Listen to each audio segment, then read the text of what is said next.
નમસ્કાર, મારું નામ કંચન ગોહિલ છે. મેં BA પોલિટિકલ સાયન્સમાં વર્ષ 2021માંથી ગ્રેજ્યુએશન પૂરું કરેલું છે અને હાલ UPSC CSE 2023માં 506મો રેન્ક મેળવ્યો છે મેં. આ મારો બીજો પ્રયાસ હતો. નાનપણથી મને સામાજિક ક્ષેત્રે જોડાઈને કામ કરવાની ઈચ્છા હતી, પરંતુ UPSC એવું ક્લિયર કટ વિઝન મને 9મા ધોરણમાં હું જ્યારે ભણતી ત્યારે અમારી સ્કૂલમાં એક મોટિવેશનલ સ્પીકર તરીકે શૈલેષ સકપરિયા સર આવેલા.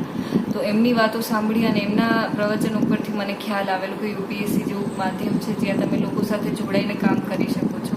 અને એના પછી મેં એનું સિલેબસ વગેરે રિસર્ચ કર્યું તો ત્યાંથી મને ખ્યાલ આવ્યો કે મારી જ પસંદગીના વિષયો અહીંયા છે, હ્યુમેનિટીઝના વિષયો અહીં છે. અને એના પછી મેં નક્કી કર્યું કે મારે હવે આ જ દિશામાં આગળ વધવું છે.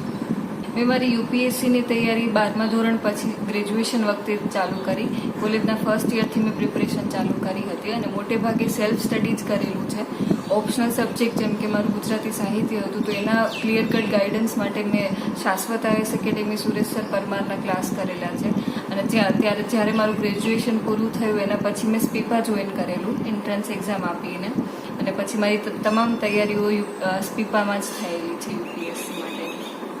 ડેઇલી માટે મારું એવરેજ 10 કલાકનું રીડિંગ રહેતું અને જ્યારે એક્ઝામ નજીક આવવાની હોય ત્યારે થોડા કલાકો એમાં વધી જતા. એ પ્રમાણે રાખતી અને હું કન્સિસ્ટન્સી સાથે વાંચવાનું થોડું ઘણું રાખતી. જેમ કે 12-15 દિવસ જેવા દિવસો થાય ત્યાં સુધી સતત 10-12 કલાક વાંચવાનું અને એના પછી એકાદ દિવસનો બ્રેક લઈ શકાય. અને પ્રિપરેશનની વાત કરીએ તો પ્રિલિમ્સમાં મારા મતે જે સ્ટેટિક પોર્શન છે, polity, economy, environment, geography, history, આના જે સ્ટેટિક ક્વેશ્ચનના આવે છે પ્રશ્નો, એ મારા માટે સૌથી વધારે ગેમ ચેન્જર તરીકે સાબિત થાય છે, કારણ કે એ તમને કટ ઓફની આજુબાજુ સુધી પહોંચાડી દે છે. બાકી કરંટ અફેર્સ અને એવા રેન્ડમ ક્વેશ્ચન તો બધા જ માટે અનસર્ટેન જ હોય છે. અને પછી સેકન્ડ સ્ટેજ મેઇન્સની વાત કરીએ તો એમાં પણ GS બધાનું ઓલમોસ્ટ સેમ જ આન્સર હોય છે, પણ એસે, એથિક્સ અને ઓપ્શનલ આ 3 પેપર એવા છે કે જે તમે કંઈક જુદા માર્ક સાથે રેન્કમાં આગળ પાછળ થઈ શકે છે. તો આ 3 પેપર ઉપર વધારે પડતું ફોકસ કરવું જોઈએ મારા માટે.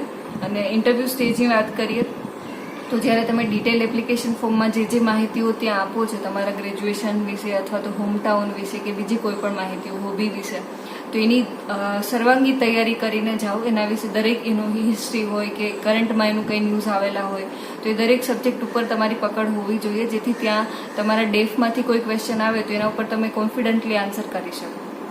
હાલ UPSCમાં મારો રેન્ક 506મો છે અને જેટલું મારી પાસે જાગૃતતા અને ગાઈડન્સ અવેલેબલ છે એ પ્રમાણે મને IPS કેડર મળવાની સંભાવના છે.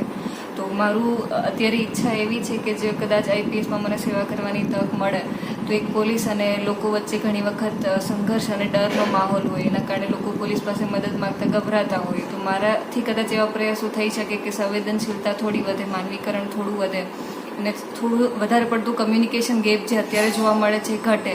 તો એના માટે પ્રયાસો હું કરવા માગું છું. અને સેકન્ડ થિંગ, પોલીસ ખાતામાં કદાચ હું જોડાઉં અને મારાથી ઇન્સ્પાયર થઈને વધારે પડતી મહિલાઓ જોડાતી થાય, પોલીસ ખાતામાં મેક્સિમમ મહિલાઓ આવતી થાય, તો મહિલા સશક્તિકરણની દિશામાં પણ હું પગલાં લેવા માગું છું, મારાથી થઈ શકે.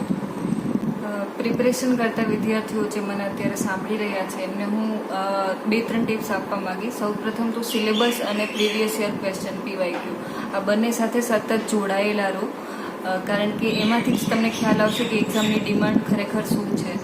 અને એના પછી તમે જેમ તૈયારીઓ તમારી આગળ વધે એમ તમે કોઈ પણ સ્ટેજમાં હો, પ્રિલિમ્સ, મેઇન્સ કે ઇન્ટરવ્યૂ, દરેક સ્ટેજ ઉપર મોક ટેસ્ટ આપવા જરૂરી છે, જેથી તમે તમારા પરફોર્મન્સને રિયાલિટી ચેકમાં રાખી શકો કે તમે ખરેખર વાંચેલું છે એમાંથી કેટલું પ્રોડક્ટિવ છે, કેટલું ક્વોલિટીવાળું તમને યાદ રહેલું છે. એ રીતે પરફોર્મન્સને ઇવેલ્યુએટ કરતા રહો.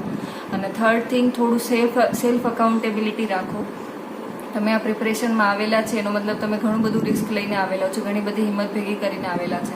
તો ટાઈમપાસ કે કોઈ પણ ડિસ્ટ્રેક્ટ થયા વિના પ્રિપરેશન ચાલુ રાખો, ઈમાનદારી સાથે મહેનત કરો તો તમને ચોક્કસ સફળતા મળી શકે છે. અને લાસ્ટ થિંગ એ છે કે ઘણી વખત પહેલા બીજા પ્રયાસમાં આપણને સફળતા નથી મળતી.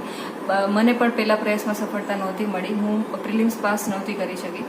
તો કદાચ 1-2 વખત તમને સફળતા ન મળે તો એનાથી નિરાશ કે હતાશ ન થઈ જવું. કયા કારણોસર નિષ્ફળતા મળી છે એ કારણો શોધવાની ટ્રાય કરો, એ પ્રમાણે પોતાના પરફોર્મન્સને થોડું ઇમ્પ્રૂવ કરવાની ટ્રાય કરો અને આગળ જતાં સફળતા મળી જશે. કારણ કે પેલું કહેવાય છે ને કે મંઝિલ મિલ જાએગી ભટકતે હી સહી, ગુમનામ તો વો હે જો ઘર સે નિકલતે હી નહીં. તો ઓલ ધ વેરી બેસ્ટ. સારી રીતે તૈયારી કરો, આપ સૌને સારી સફળતા મળશે.